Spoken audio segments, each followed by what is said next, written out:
Welcome to the For Health's Sake podcast, brought to you by Edito Health, elevating digital transformation with a human touch.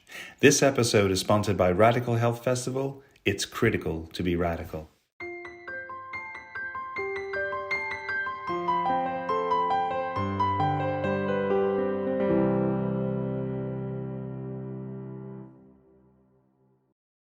Hello and welcome to this episode of For Health's Sake.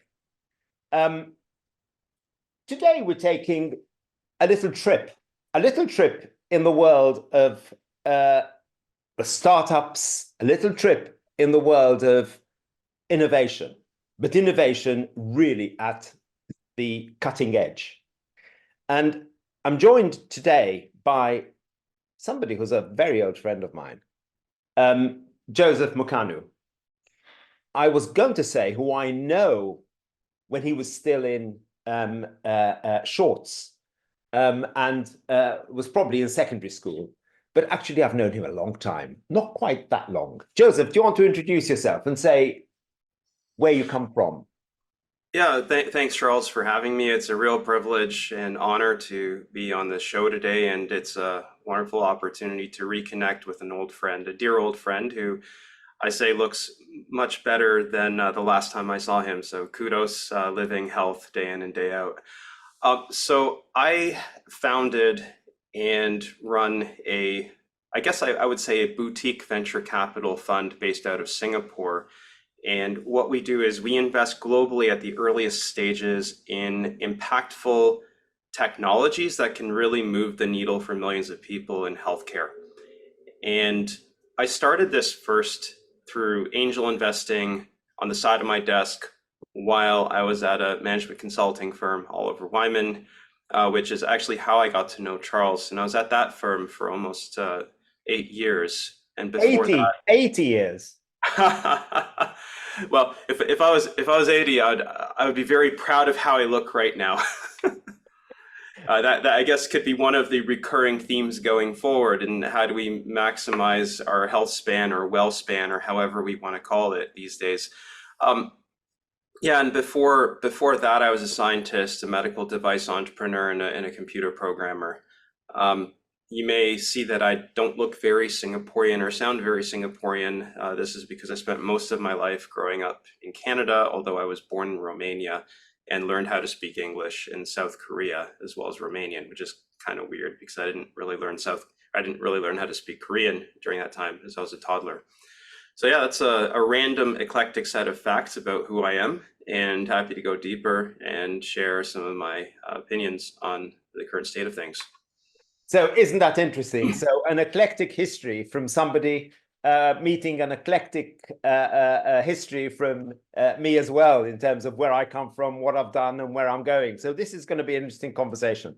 But more importantly than that, let's talk about really what really drove you to move from not from consulting to angel investing, and really, you've always been interested in technology. You've always been interested in the next wonderful step to translate what you were seeing into something which benefited populations and individuals and systems. But it's a big step you made going from what you were doing to actually setting up a fund. I mean, this is big stuff. Most people don't manage to do it. How on earth did you manage to do this? Sheer ignorance and naivete. That's really it. I think the impetus to start the fund was really around seeing that my little angel investments on the side of my desk were having a much greater impact on healthcare than, all the fancy PowerPoint slides and, nice sounding transformation projects for my clients, which were predominantly pharmaceutical companies, although some insurance, some health systems, and some private equity funds as well. So that, just seeing that kind of magnitude of return on equity, I guess, return on social equity and impact, in addition to return on investment for, these relatively tiny checks versus, $1 million projects, which sometimes, actually quite often, sat on senior executive desks unread, especially if said senior executive changed roles and gets replaced by someone else who says, well, everything old is bad. Let's try to do something new. And, let's do this project that we did 3 years ago. Let's do it again.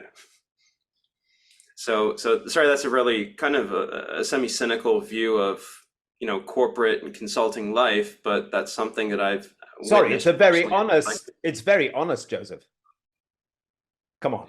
You know, and I know, it's very honest. You've seen it happen a few times. I've seen it happen a few times. Yeah. So, I thought that if I was having this sort of impact with a hobby, what would happen if I did it full time? And I had this really strong compulsion to just go and drop everything and do it with very little proper preparation. Basically the extent of my preparation was, one, figuring out could I actually do this legally, and two, waiting until I received my year-end bonus before resigning so that I could use that to fund the setup of the fund. That's basically it. I thought deploying the capital was 90% of the job, or deploying the capital and helping the founders after was 90% of the job. And I kind of found out that actually there's a lot more that needs to be done when you run a venture fund. In addition to it being a regulated activity, there are a lot of front office and back office activities that, you don't think about when it's your own money and when you're investing, basically, when you meet someone you like. So let's divide that up a little, because I think you divided it up nicely. One talks about one's role, and your role in terms of A, the selection of the fund, and secondly, the support of the fund. Let's go to the selection of the fund. So sure. You run Verge, this organization. So how do you decide? What are the parameters for you making decisions on who is worth investing into? Is it because you like them? Is there an issue associated, obviously, with their technology and their breadth and everything else? One assumes that. But how do you manage geographic diversity? How do you manage a process whereby you don't put all your eggs into one technology or one basis of technology? How do you cope with that? Well, okay, so I'll put a little asterisk in front of my answers in that there's a Verge 1.0 and a Verge 2.0. Yeah. Verge 1.0 was, me and a piece of my co-founder, Ed, in Taiwan 6 years ago. And Verge 2.0 is, just over a year ago, we substantially grew the partnership, grew the team, and really wanted to institutionalize everything we do. For two reasons. One, to have more scale and more impact. And the second is, if I get hit by a bus, the dream doesn't die. Right. So managing the geographic diversity was always something we felt we had a unique strength in that I had personally worked in 20 countries. And then when we were bringing on our partners, or our new partners, they also had a significant amount of international experience, as well as being situated in 5 different countries, which is also quite helpful. So all of us have been in healthcare for, at least a decade. I think 2/3 of us have been in there for more than 20, 25 years. Watch over it. the course, sorry? I said, watch it. Yeah. Yeah. So, I mean, over the course of those decade or two, we had a chance to make a lot of friends, be it clients, be it co-investors, be it advisors, venture partners, people that we worked with, worked for, worked over. So, we ended up having a pretty potent network that spans, I'd say like 6 continents. And if Antarctica had any good startups, we would probably be there too in some form, but we don't quite invest in penguins yet. So hopefully one day the sentient penguins will start doing some innovations themselves, but we only invest in human health, not animal health, unfortunately, at this time. So that's really it. We're blessed with deal flow. I think last I checked, we were seeing startups from 45 different countries across 6 continents. So again, really, really lucky. And then in terms of criteria and position sizing, position sizing is really figuring out how many companies do we need in order to have portfolio effects come into play. And this is purely on the I guess being I guess I don't want to talk too much about financial principles or and investment principles. More so, what do we look for in health tech innovations? But still, to be a good venture capitalist, generally speaking, you're looking for this outlier return, this kind of power law distribution. So, Joseph, now, how do you manage as a VC? How do you manage two aspects? How do you manage the selection of the funds? You clearly there are a bit of funds you love, but in essence, you somehow have to cope with geographic dispersion as well as sector dispersion. That probably is not as easy as it sounds. No, well, I guess it depends on who's doing it. And also I should give a little bit of a caveat or an asterisk that there's a Verge 1.0 and a Verge 2.0. So when I started Verge with my co-founder Ed back in 2018, that was really just me and a piece of him. And it was a lot simpler from a process point of view, but probably a little bit more subject to our inherent biases. And then there's Verge 2.0 when we significantly grew the partnership just over a year ago and really want to institutionalize everything that we do, add capabilities, add reach, just so that we have better decision making, and just in case I get hit by a bus, this dream kind of still lives on. So all of us have had the great fortune of working internationally, making a lot of contacts, professional and personal friends along the way. I've personally worked in 20 countries, during my career. And across all of us, we also have a bit of this international mindset and a willingness to see across cultures and borders. So we've been really lucky to have a very large network that is truly global. When people say they invest globally, sometimes they mean they do one investment in Europe, one in Israel, and maybe, one in Singapore or China. We see and have made investments across 5 continents and 21 countries as a team. Now, how do we manage all of this? I wouldn't say that there's any particular allocation or target that we have in terms of geographic and subsector spread. And simply because there are literally tens of thousands of healthcare problems that we can address. Yeah. And, even if you see a common healthcare problem recurring, there are many places to address that problem along the value chain or the care continuum. So we don't necessarily see too much of a concentration or competition amongst our portfolio companies. Now, in terms of not placing bets in one place, we do have to manage a portfolio. We have to let portfolio theory work to our favor. And that means that you need to at least make bets in 13 or so companies per fund in order to have a higher likelihood of that, that power law distribution that VCs talk a lot about so frequently. And even though we do hope that all of our companies will do really well because each and every one of them is trying to solve a really important problem, practically speaking, we're still seeing the power law distribution in terms of performance across all of our investments. Yeah, and that's no surprise, really. However you cut it, at some point that's going to happen.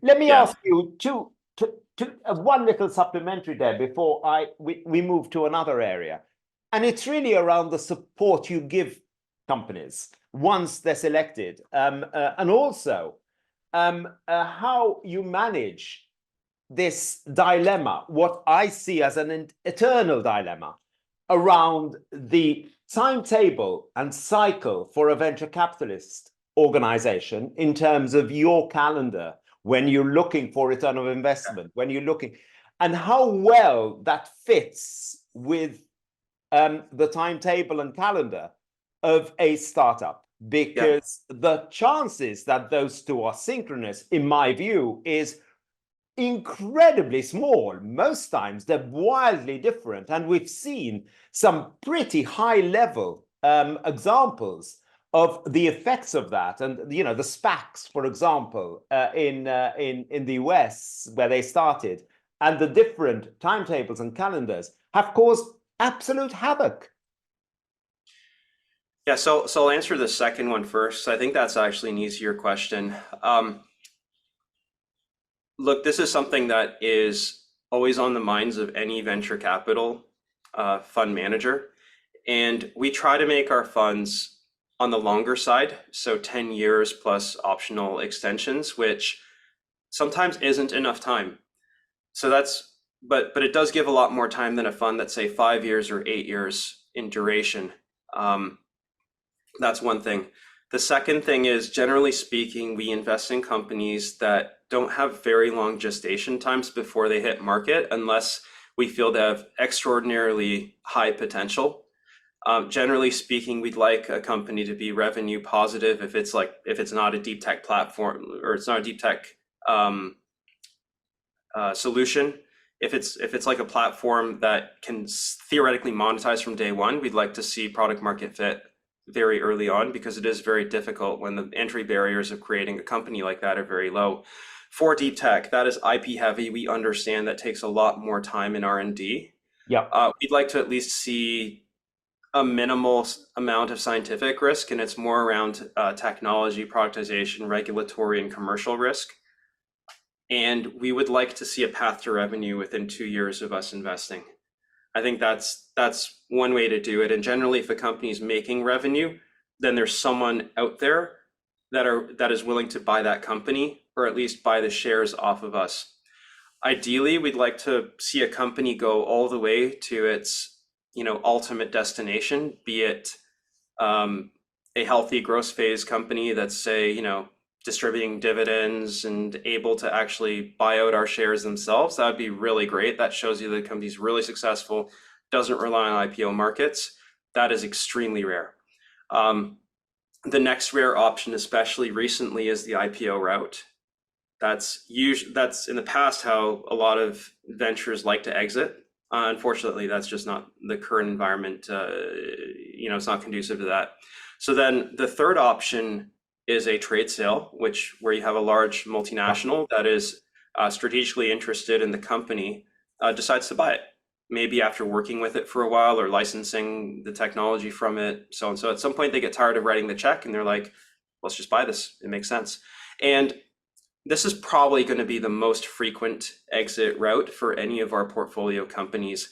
And what we can do to kind of foreshadow the first question is figure out who might want to buy them well in advance of them looking for that exit. And then the final way to sell is to just sell your shares to someone else, be it one of your own investors, be it another fund you work with that focuses on later stage investments. But that is certainly a common and healthy way to exit as well. But the devil's in the details, of course. If the company's not doing well, it's sometimes more difficult to get any sort of buyer unless you're willing to lower the price significantly. So I do believe that any company that's really rocking it, exits are less of a concern than the companies that are just doing okay or good, or the ones that are lagging behind. So that's, I think, where the challenges are, where the time horizons of the startup don't necessarily match up with the fund's expectations or fund's life cycle. And there are companies that could be great one day, but they need more time than you have. And I think that's where it's quite difficult. And that must be an incredible challenge, because you're really hoping to see the rainbow the moment you get over the next hill, and you're saying it's got to be the next hill, and after a few hills go by without you seeing rainbows, at some point you've got to make that choice. And sod's law, of course, the moment you decide to move, then there's the rainbow, and then you kick yourself. Yeah, Murphy's Law, right? So I think this sort of timeline mismatch is one of the reasons why a lot of folks were excited to get SPACs. Sometimes it's just pure greed that was involved. It's like, okay, here's some easy money, liquidity, very little supervision or governance. Okay, let's go for it. and see what happens. And well, we saw how spectacular the failures were, unfortunately, in pretty How much spectacular. Yeah, yeah, absolutely. Yeah, I agree. yeah. Joseph, And then Charles, and then going back to the first question, yeah, sorry, I realized I haven't addressed it. Every VC likes to say they value add. Um, there is a very furious debate in, I guess, the startup community in terms of how much value VCs truly do add. I like to think, and maybe it's a bit of ego or hubris, that we actually do add value to our startups, considering that we are very much sector specialists. We've been in industry for decades, and we've also all been entrepreneurs. Even our more junior staff have worked for or started healthcare technology startups. So we've been there, we understand what they're going through, we understand how difficult it is. And we've gone through a lot of those challenges that these founders have faced. So we try to help wherever we can, be it introductions to, everyone wants introductions to investors or customers, strategic advice, regulatory expertise, manufacturing, sourcing, distribution, or sometimes at a point when you've known a founder long enough, you become their true trusted advisor and confidant, especially after a few rounds of funding where you're closer to the liquidation stack to the founder than you are to the latest investor. Yeah. Yeah, I understand that, and that's really the final really question I meant to ask is around that. It's how do you maintain that relationship? Because that relationship is a really difficult relationship. It's partly a partnering, it's partly a father-child. Sometimes it's a child-father. It's a variable relationship you're going to have to manage with a considerable number of people. Some of whom, of course, you're going to need to assist, nurture, and mentor, where perhaps they were the perfect people to start funding and founding something, but may not necessarily be the best people to, at this level of development. This is difficult stuff. And this is like being their personal physician, in my view. And all the different personas you're going to have to develop to actually manage this. This is no mean feat. Yeah, no, you're totally right. And I think that dynamic is different with every founder investor relationship.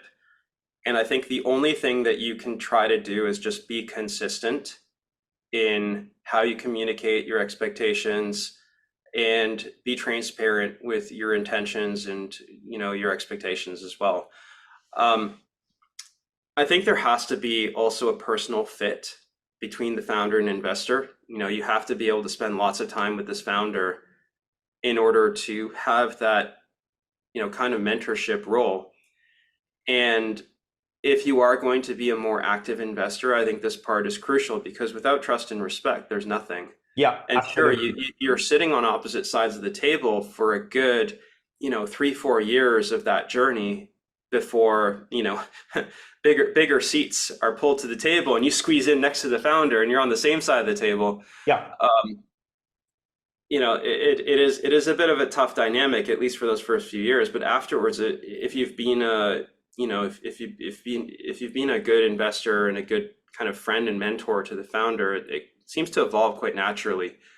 And look, I have this relationship with some of our investees, and some of them, frankly, I don't, and some of them, we're not as active as perhaps we could be, simply because we feel that there's a better ROI on time spent with other founders. And that's an unfortunate calculus that every investor has to make. Yeah. Yeah. I think that's a very honest answer, and actually a very realistic answer. I believe that's the case in 100% of cases of that relationship. It's a very complex relationship. So, Joseph, thank you very much. We could speak for the next 17 hours on a subject we both enjoy talking about anyway. And after all, we're going to meet very soon at the Radical Health Festival in Helsinki in a few months. And we'll develop these discussions much more then, of course. But is there a final thought you want to leave us with today?